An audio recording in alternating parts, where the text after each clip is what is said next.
Assalamualaikum warahmatullahi wabarakatuh dan salam sejahtera.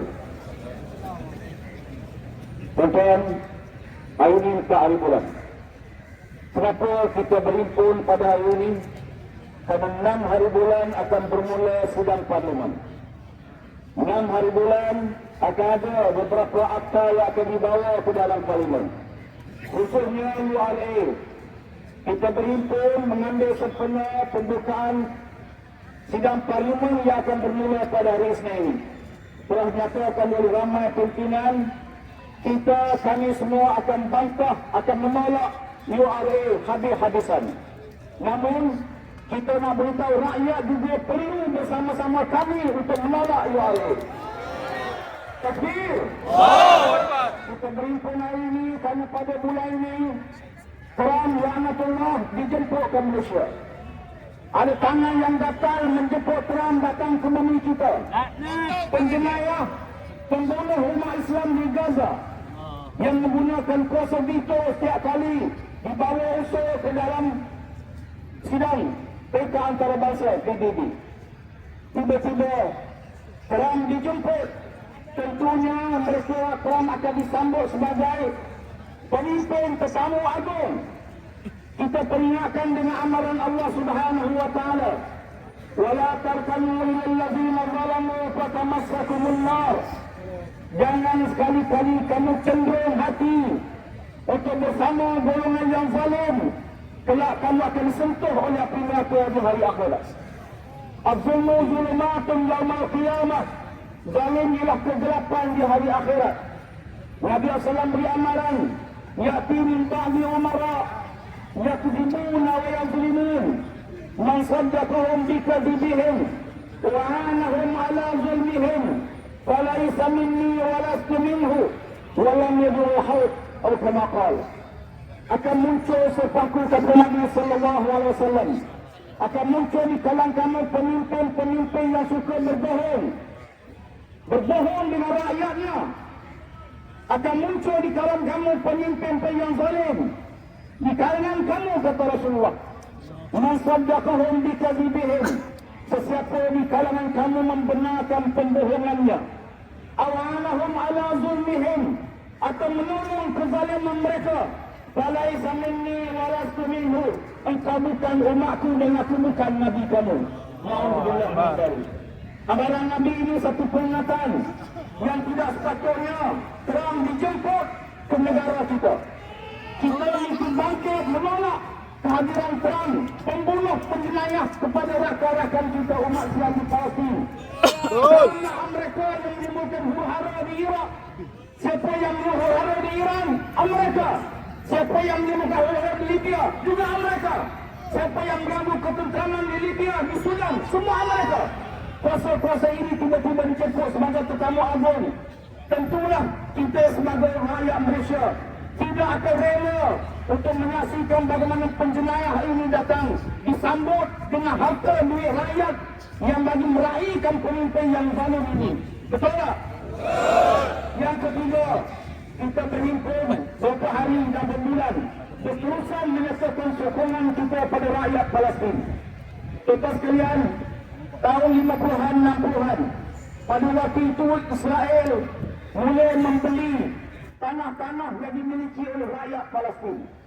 Mereka menawarkan dengan harga yang sangat mahal. Ada di kalangan rakyat Palestin berpengaruh menjual tanah-tanah mereka dengan harga yang sangat mahal untuk dimajukan kononnya. Pada waktu itu bangkitlah para alim ulama di Palestin memberi peringatan kepada seluruh rakyat Palestin, jangan sekali-kali jual tanah kepada Israel laknatullah. Ucapan ini disebut dalam kuliah pengajian, dalam khutbah-khutbah di atas mimbar. Apa yang berlaku pada waktu itu? Sebahagian ulama-ulama ditahan, kononnya menimbulkan suasana ketegangan kaum di Palestin. Ada di kalangan khatib-khatib yang ditahan turun pada mimbar. Mereka terus dipenjara, ditangkap kerana memberi peringatan supaya jangan sekali-kali menjual tanah kepada rakyat, kepada Israel laknatullah. Hari ini kita menyaksikan bagaimana tindakan halus mereka dalam rau undang-undang URA. Benda yang sama akan berlaku. Kita peringatkan perlunya kita bersama-sama tanpa mengira kaum bangsa. Kali ini usaha untuk secara halus mengeluarkan mereka yang miskin, yang tidak mampu, memberi kekuasaan kepada pemaju-pemaju. Yang kaya akan bertambah kaya, yang menderita akan terus terpinggir dalam negara kita. Maka kita perlu membina suatu muafakat rakyat tanpa mengira agama, tanpa mengira kaum. Kerana isu ini bukan hanya isu melibatkan agama dan kaum. Oleh kerana itu, kita teruskan munajat, kita doa, kita rakan-rakan kita yang masih bertahan dalam penjara Israel dalam sudut perwakilan ini. Dan kita menyaksikan bagaimana kemarahan, penolakan seluruh dunia, bukan saja negara-negara Islam, juga berlaku di semua negara di Eropah di Barat.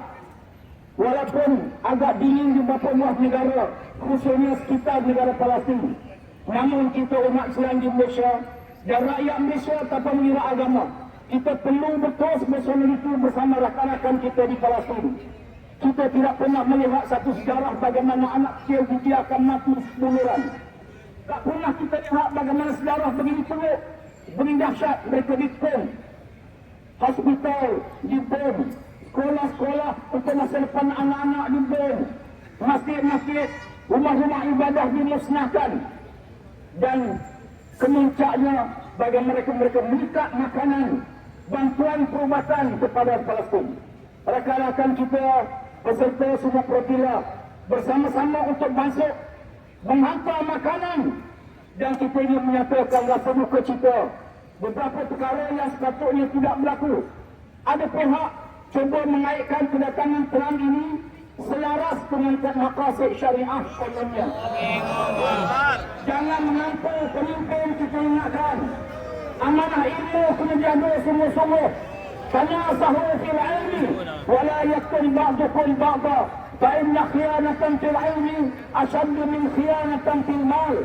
Berlaku jujurlah kamu dengan ilmu yang kamu ada, jangan khianat, kata Rasulullah. Kalau orang yang khianat dalam ilmu lebih teruk daripada khianat dalam harta. Maka kali itu perlu tampil bersama-sama dengan umat Islam. Jangan jadi pengampu. Kita perlu tolak URA, betul? Betul! Tolak, tolak, tolak URA, tolak, tolak, tolak Trump,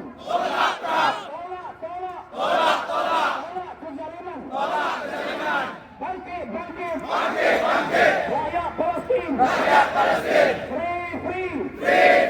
free Palestin.